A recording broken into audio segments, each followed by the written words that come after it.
तो बेटा आज की इस वीडियो में हम चैप्टर 1 यानी केमिकल इक्वेशन के एक्स वाई जेड वाले क्वेश्चंस करने वाले हैं जो बच्चों को बहुत बहुत ज़्यादा परेशान करते हैं। ठीक है, जो बहुत इंपॉर्टेंट क्वेश्चन भी होते हैं और केमिकल रिएक्शन बेस्ड क्वेश्चंस ही होते हैं basically.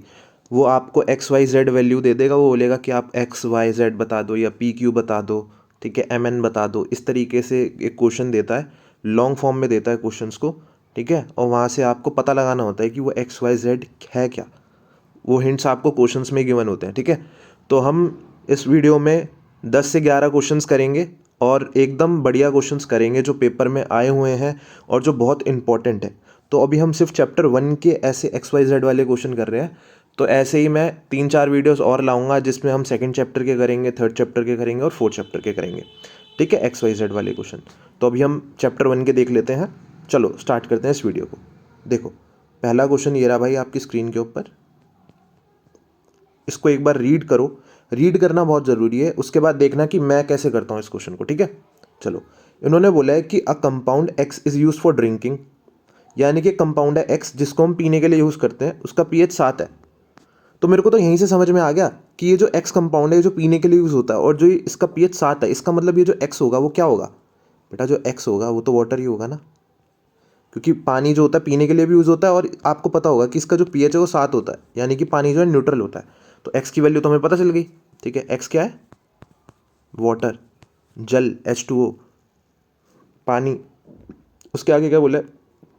It's acidified solution undergoes decomposition in presence of electricity to produce gases Y and Z। The volume of Y is double than Z। कह रहा है जब इसको हम बिजली से पास करते हैं, यानी कि इसी का एक एक्वस सॉल्यूशन जब हम तैयार करते हैं और उसमें हम बिजली से पास करते हैं, बिजली को पास करते हैं उसके अंदर से, तो दो गैसेस बनती हैं Y और Z। ठीक है, यानी कि यही जो कंपाउंड है एक्स वो डिकम्पोज हो जाता है, इन्होंने ये लिखा हुआ है। तो बेटा पानी को ही डिकम्पोज कर दो ना, पानी के अंदर क्या है? हाइड्रोजन और ऑक्सीजन है। तो इससे क्या दो गैसेस बन सकती हैं? एक हाइड्रोजन गैस बनती है और एक ऑक्सीजन गैस बनती है। सिंपल सी चीज़ थी। तो मैं यहाँ पर लिख देता हूँ कि दो गैसेस बन रही हैं यहाँ से। कौन कौन सी दो गैसेस बन रही हैं? एक बन रही है H2 और एक बन रही है O2। ठीक है, कब बन रही है ये गैसेस? जब हम इस वाटर वाले सॉल्यूशन में से क्या कर रहे हैं? बिजली को पास कर रहे हैं। ठीक है, तब ये दो गैसेस बन रही है। अब इसमें से हमें देखना है कौन सा Y है और कौन सा Z है, बस। ठीक है, तो ये पता लगाएंगे हम ऊपर देखकर। कहता है Y और Z गैस प्रोड्यूस होती है, the volume of Y is double than Z। ठीक है, Y is highly combustible gas whereas Z is supporter of combustion. तो यहाँ से देखो ना, कह रहा है Z जो है वो कंबशन को सपोर्ट करता है। कंबशन को कौन सी गैस सपोर्ट करती है? ऑक्सीजन। ऑक्सीजन की प्रेजेंस में तो कंबशन होता है, कोई भी चीज़ जो जलती है ऑक्सीजन की प्रेजेंस में ही जलती है। इसका मतलब जो ऑक्सीजन है वो Z है यहाँ पे। ठीक है, चलो, इसका मतलब ये Z है और ये Y है।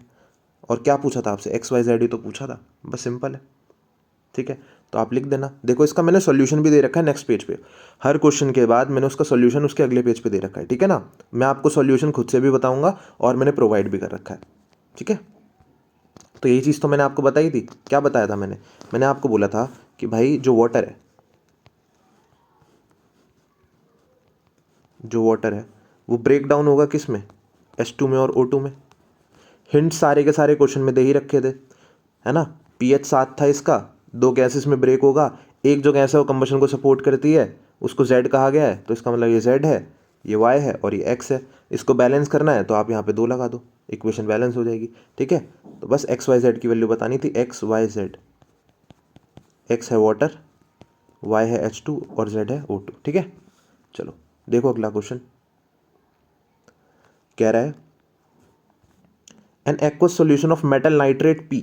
एक मेटल का नाइट्रेट है, ठीक है, जिसको इन्होंने P कहा गया है। चलो ठीक है, देखते हैं। मैं यहाँ पे लिख देता हूँ एक मेटल का नाइट्रेट है। तो कोई भी मेटल है, अभी मेरे को पता नहीं है कि कौन से मेटल का नाइट्रेट है। ठीक है, उसको इन्होंने P कहा गया है। चलो ठीक है, इन्होंने P बोल दिया। कह रहा है ये रिएक्ट करता है सोडियम ब्रोमाइड के सॉल्यूशन से। ये तो हमें फिक्स कर दिया ना, सोडियम ब्रोमाइड के सॉल्यूशन से रिएक्ट करता है। तो क्या देता है? To form a yellow compound. ठीक है, जिसको इन्होंने O कहा गया है। तो यहाँ पर एक येलो कंपाउंड मिलेगा जिसको इन्होंने O बोला है, which is used in photography, जिसको हम फोटोग्राफी में यूज़ करते हैं। तो आपको मैं आपकी इन्फॉर्मेशन के लिए बता दूं कि फोटोग्राफी में हम यूज़ करते हैं सिल्वर को। ठीक है, तो इसका मतलब मेरे को एक चीज़ तो पता चल गई बेटा कि यहाँ पर O जो कंपाउंड बनेगा वो सिल्वर होगा। ठीक है, चलो आगे भी देख लेते हैं क्या होगा। कह रहा है O on exposure to sunlight undergoes decomposition reaction to form metal present in P along with reddish brown gas।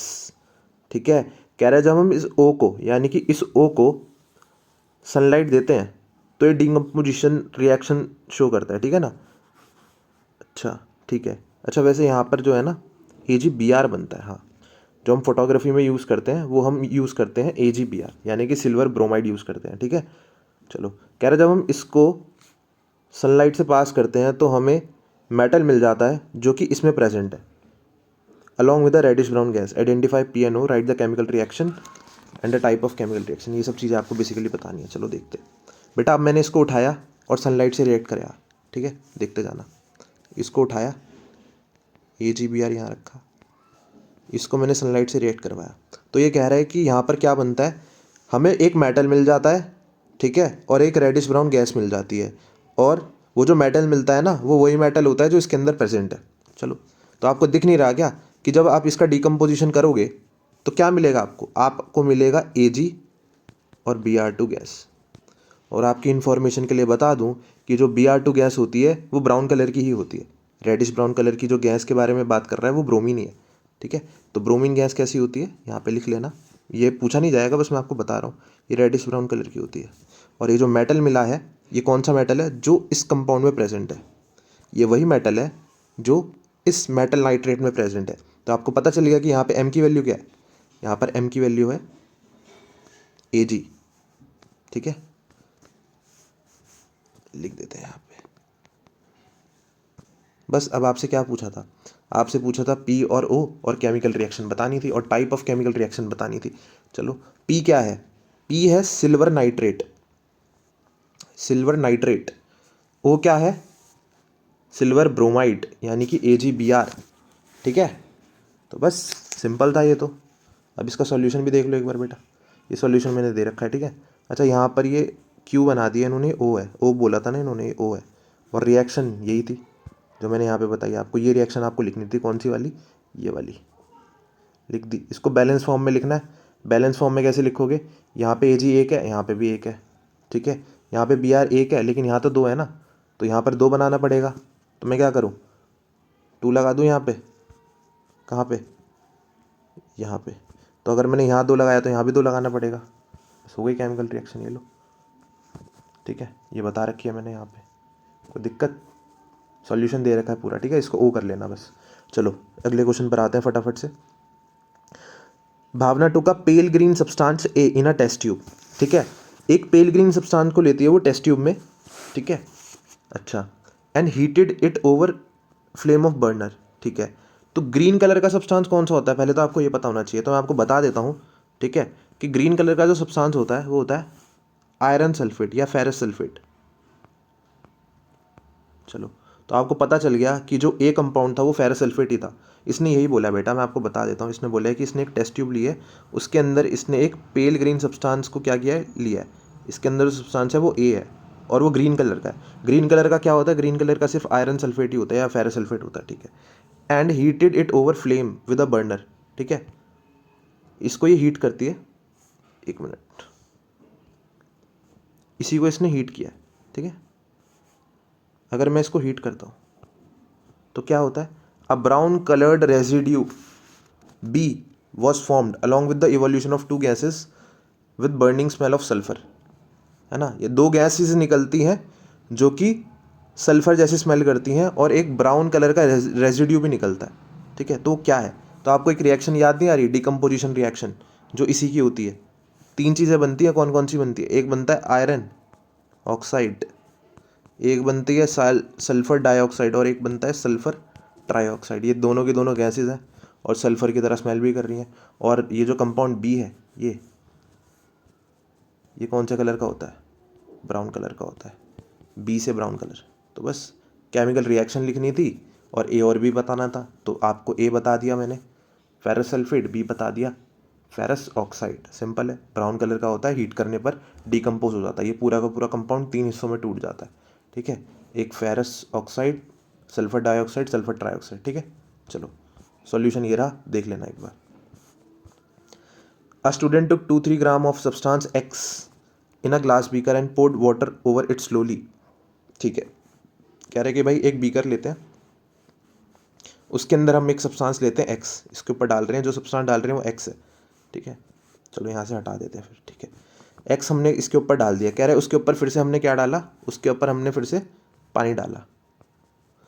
तो क्या हो रहा है कि कुछ बबल्स निकल रहे हैं इसमें से, और जो ये बीकर है वो गर्म हो रहा है, यानी कि इसका टेम्परेचर बढ़ रहा है। तो पूछ रहा है कि वो एक्स क्या है।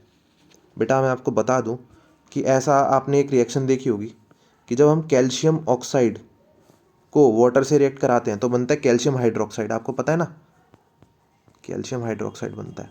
और जब ये बनता है तो बहुत सारी एनर्जी रिलीज होती है, तो टेम्परेचर बढ़ता है। तो कैल्शियम हाइड्रोक्साइड था यहाँ पर, जो एक्स हमने कंपाउंड लिया था वो लिया था कैल्शियम हाइड्रोक्साइड। जैसे ही हमने उसके ऊपर वाटर डाला तो उसने रिएक्ट करके क्या बना लिया, कैल्शियम हाइड्रोक्साइड, जिसकी वजह से टेम्परेचर बढ़ गया और ये जो बीकर है वो गर्म हो गया। तो एक्स कंपाउंड क्या था, कैल्शियम ऑक्साइड। इसको हम क्विक लाइम भी कहते हैं। क्या कहते हैं, क्विक लाइम।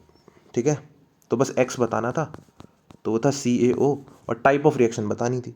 तो नहीं बता सकते क्या type of reaction, combination reaction, simple सी चीज़ है। ठीक है, चलो। अ रेडिश ब्राउन वेसल, एक रेडिश ब्राउन वेसल है। ठीक है, यानी कि एक बर्तन है जो कि रेडिश ब्राउन कलर का है। तो रेडिश ब्राउन कलर का बर्तन कौन सा होता है, घर में तो देखा होगा कॉपर का ही होता है। चलो, इतना तो मैंने आपको बता दिया। Developed a green coloured solid x, कह रहे कि ग्रीन कलर का हो जाता है। ठीक है, ये कैसा हो जाता है, ग्रीन कलर का हो जाता है। थोड़ा क्लियर लिखूं क्या, चलो थोड़ा क्लियर लिख देता हूँ। ये ग्रीन कलर का हो जाता है, जिन्होंने इसको क्या बोला है, जिन्होंने इसको बोला है एक्स। ठीक है, when reacted with dilute sulphuric acid. बेटा अब देखो, पहले मेरी बात सुनो, कॉपर था, कॉपर ही ग्रीन कलर का हो गया और उसी को एक्स बोला है। कॉपर ग्रीन कलर का कब होता है, जब कॉपर पे जंग लगता है। आपको पता है कॉपर की जो रस्टिंग होती है वो ग्रीन कलर की होती है। जैसे आयरन की जो रस्टिंग होती है, जो लोहे पे जंग लगता है, वो लाल कलर का होता है, जिसको हम आयरन ऑक्साइड कहते हैं, फेरस ऑक्साइड। जो भी हमने ऊपर वाली रिएक्शन में देखा कि जो फेरस सल्फेट था वो ब्रेक हो रहा था आयरन ऑक्साइड में, और आयरन ऑक्साइड ब्राउन कलर का था, वो जंग ही होता है बेसिकली। तो आयरन में जंग रेड कलर का लगता है, ऐसी कॉपर में जो जंग लगता है ना वो ग्रीन कलर का लगता है। इसका मतलब ये कॉपर का ही जंग है। और कॉपर का जंग कैसा होता है, देखो आयरन का तो आयरन ऑक्साइड होता है, लेकिन कॉपर का जो जंग होता है उसे हम कहते हैं कॉपर सल्फेट। ठीक है, क्या कहते हैं, कॉपर कार्बोनेट। और कॉपर कार्बोनेट कैसा होता है, CuCO3।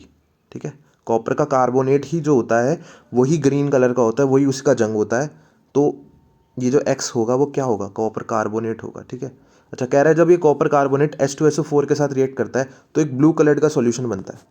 यानी कि जब इस कॉपर कार्बोनेट को मैं H2SO4 के साथ रिएक्ट करवाऊंगा तो एक जो कंपाउंड बनेगा वो कैसे कलर का होगा, ब्लू कलर का होगा।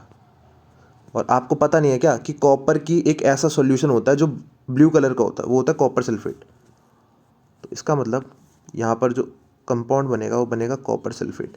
ठीक है, यानी कि ये जो है Cu इसका SO4 ले जाता है तो कॉपर सल्फेट बन जाता है। ठीक है, चलो। Along with the brisk effervescence due to colourless and odourless gas Z। ठीक है, कह रहा है एक गैस भी बनती है, वो गैस कौन सी बनती है, वो गैस बनती है CO2। ठीक है, और इसने इसको क्या बोला है, इसी ने इसको Z बोला है, तो ये Z हो गया। चलो, तो अभी आपको x की वैल्यू पता चली है और z की वैल्यू पता चली है, y की नहीं पता चली, y की निकालनी है। अब देखो आगे वाली लाइन में इसने y के बारे में दे रखा है, कह रहा है जो x है वो डिकम्पोज होता है to form black coloured oxide y of a reddish brown metal along with the gas z। कह रहा है जो x है वो डिकम्पोज होता है। ठीक है, तो x को डिकम्पोज कर दो बेटा, x ये था, इसको डिकम्पोज करो। देखो नीचे कर रहा हूँ मैं। ठीक है, x था हमारे पास कॉपर कार्बोनेट, जब ये डिकम्पोज होता है तो जो कंपाउंड बनता है वो बनता है ब्लैक कलर का, और ऑक्साइड बनता है तो वो बनता है क्या, कॉपर ऑक्साइड। सिंपल है, तो ये Y था, और इसमें से गैस भी निकलती है, वही गैस निकलती है जो भी ऊपर वाली रिएक्शन में निकली थी, Z। ठीक है, तो ये डिकम्पोज हो रहा है। तो आपको तीनों की वैल्यू पता चल गई, x की चल गई, y की चल गई और z की चल गई। ठीक है ना, तो ये रहा x, y और z की वैल्यू। ठीक है, मैंने यहाँ पे डायरेक्ट लिख रखी है आंसर में, और आया कैसे है वो मैंने आपको यहाँ पे बता दिया पूरा का पूरा। ठीक है, चलो।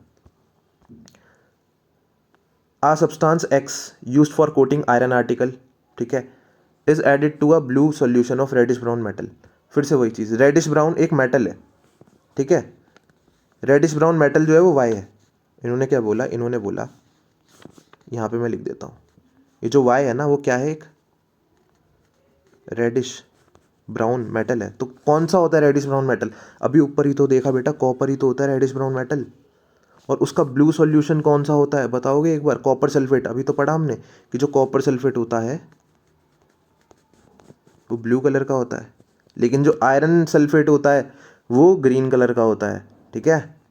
लिख दो यहाँ पे साइड में, ये ग्रीन कलर का होता है। चलो, तो इसने इसको y बोला था, तो y की वैल्यू तो पता चल गई, अब x की देखनी है।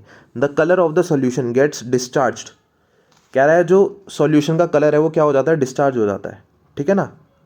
तो x बताओ और y बताओ, तो ये कब होता है, एक रिएक्शन है, मैं आपको बता देता हूँ। एक टेस्ट ट्यूब लेते हैं, उसके अंदर में कील डालते हैं ऐसे। अब जो कील होती है आपको पता है आयरन की होती है, ठीक है, लोहा होता है उसके अंदर, और उसके अंदर में जो सॉल्यूशन डालते हैं वो होता है ब्लू कलर का। तो मैं ब्लू कलर बना देता हूँ यहाँ पे, ठीक है, ये वाला ले लेता। चलो, ये जो सॉल्यूशन है वो ब्लू कलर का है, ठीक है, यानी कि क्या है, ये कॉपर का सल्फेट है, ठीक है।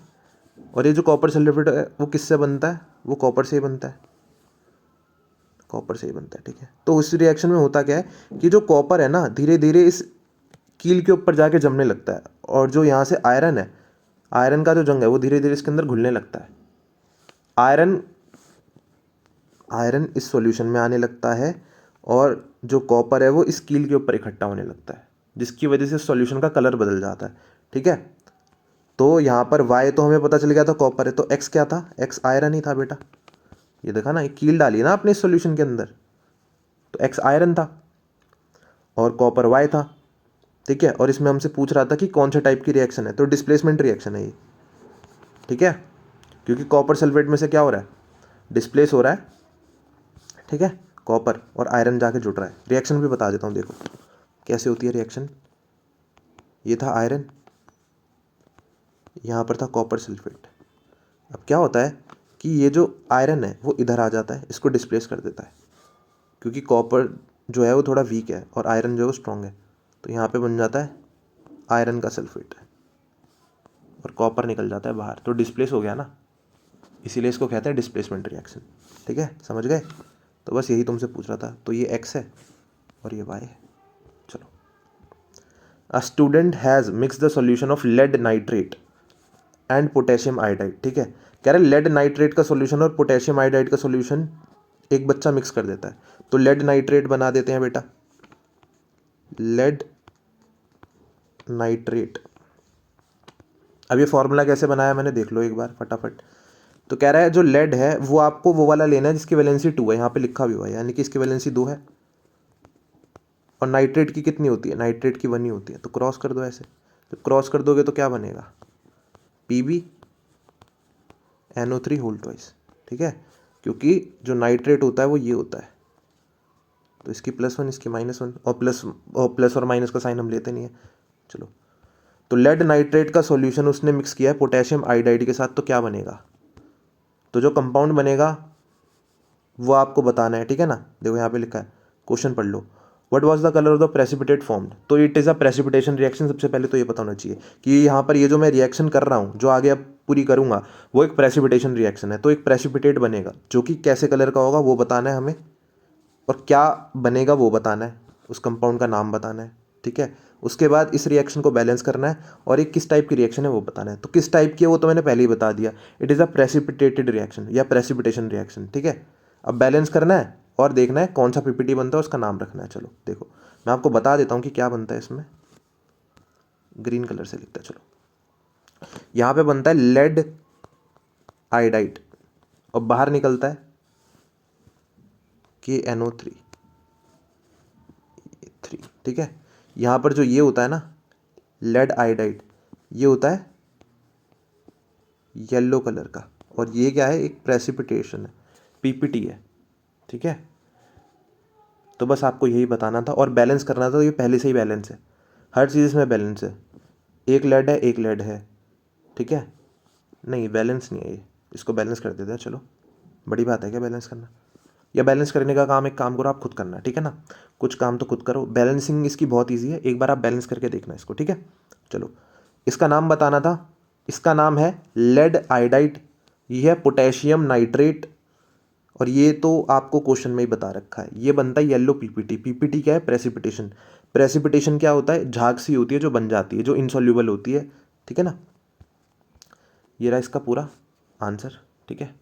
अच्छा, वैसे इन्होंने यहाँ पे डबल डिस्प्लेसमेंट बोल रखा है इसको, तो it is a double displacement reaction. जो बुक में है इसको डबल डिस्प्लेसमेंट में काउंट किया गया है, ठीक है ना। लेकिन इसमें प्रेसिपिटेशन भी बनता है, तो हम इसको प्रेसिपिटेशन भी रिएक्शन भी बोल सकते हैं, लेकिन बुक में इसको एनसीईआरटी में डबल डिस्प्लेसमेंट कहा गया है, तो हम भी इसे डबल डिस्प्लेसमेंट ही बोलेंगे, ठीक है। तो आप इसको डबल डिस्प्लेसमेंट ही कहना, बनता है इसमें प्रेसिपिटेट ही। चलो अगला क्वेश्चन देखो। A reddish brown metal X when heated in presence of oxygen forms a black compound Y, ठीक है, which is basic in nature. अच्छा, when heated with hydrogen gas gives back X, identify X and Y. तो बेटा जब जब भी ये तुम्हें बोल दे कि रेडिश ब्राउन मेटल है, तो रेडिश ब्राउन मेटल एक ही होता है, कॉपर, याद रखना। बताया तो, रेडिश ब्राउन कलर का है तो कॉपर ही है। कह रहा है कॉपर को मैंने रिएक्ट किया है किससे? ऑक्सीजन के साथ, तो क्या बना है? तो आप खुद ही बता दो, जो कंपाउंड बनेगा वो वाई बनेगा, और जो कि ब्लैक कलर का होगा, तो कॉपर ऑक्साइड। कॉपर ऑक्साइड हमेशा ब्लैक कलर का होता है, अभी बताया ना, कॉपर का ऑक्साइड ब्लैक कलर का होता है, तो ये आप याद भी रखना, ठीक है। तो एक्स और वाई तो पता चल गए, और ये बेसिक भी होता है नेचर में। और कह रहा है जब मैं इसको हाइड्रोजन गैस के साथ रिएक्ट कराता हूँ, जब मैं इसी को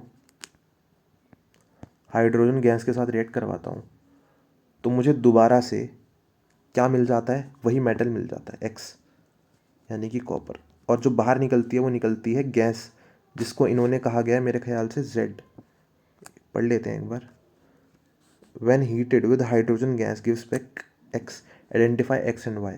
अच्छा, कुछ नहीं दे रखा, तो यहाँ पे वाटर निकलता है, आपको पता होगा कैसे निकला वाटर, ये O और ये H2 बाहर निकल के वाटर बन गया, और Cu अलग हो गया, ठीक है।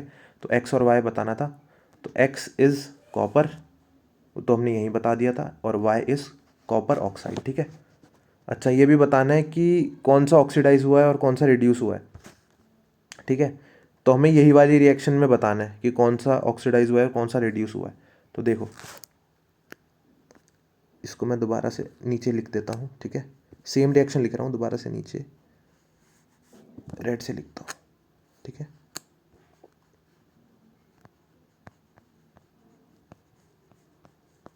कॉपर और वाटर, अब ध्यान से देखना, यहाँ से यहाँ जाते वक्त इसके अंदर से ऑक्सीजन हट गया, बोलो, इसमें से ऑक्सीजन हट गया ना।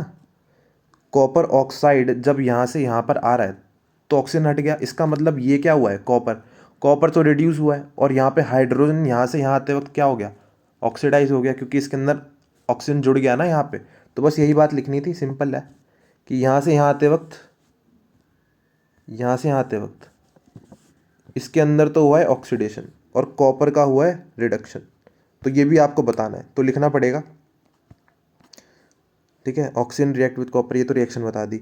The copper fill oxide is losing electron reduced and the hydrogen is gaining oxygen, ठीक है। वही चीज़ बता रखी है कि भाई कॉपर क्या हुआ है? रिड्यूस, तो लिखना पड़ेगा आपको प्रॉपर, और जो हाइड्रोजन है वो क्या हुआ है? ऑक्सीडाइज हुआ है, ठीक है।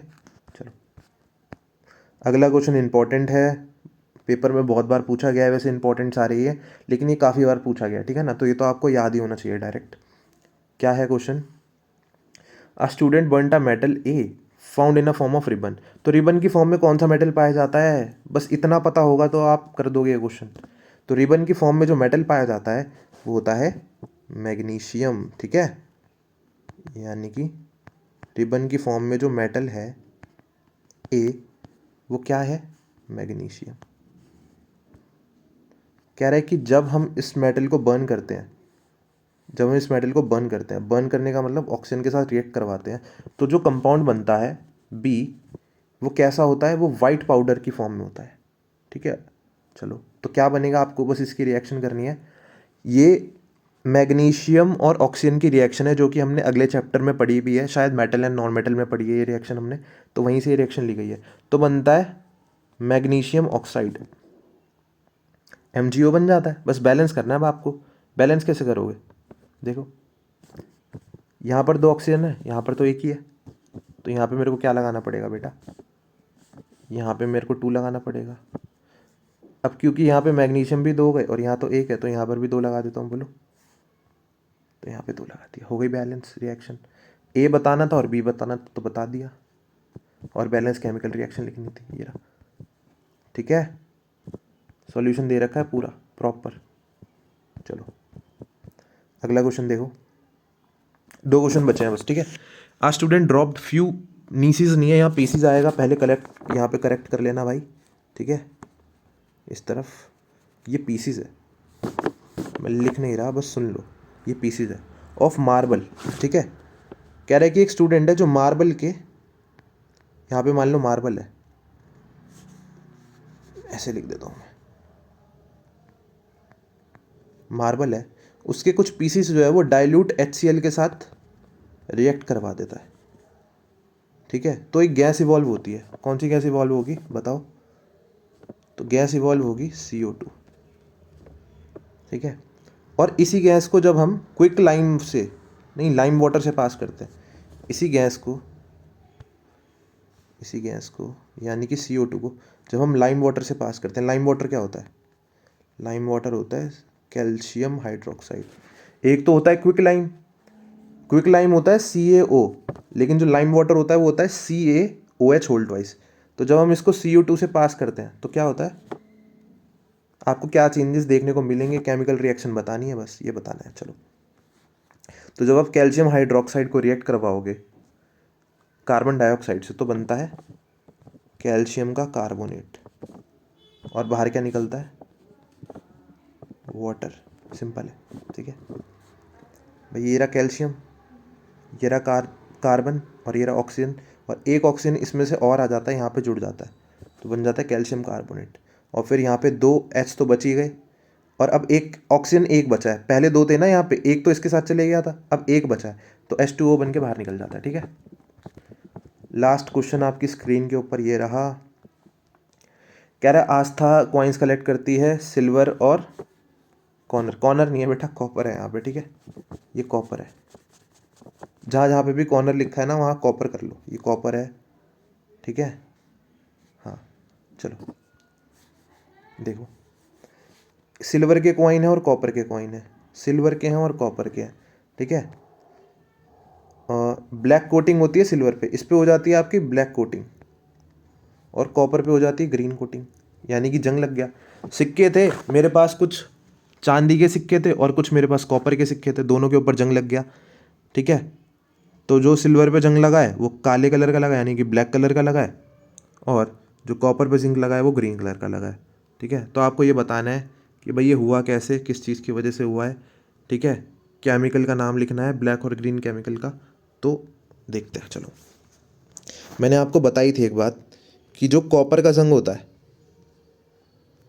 जो इसका जंग होता है वो होता है कॉपर कार्बोनेट, वही होता है ग्रीन कलर का।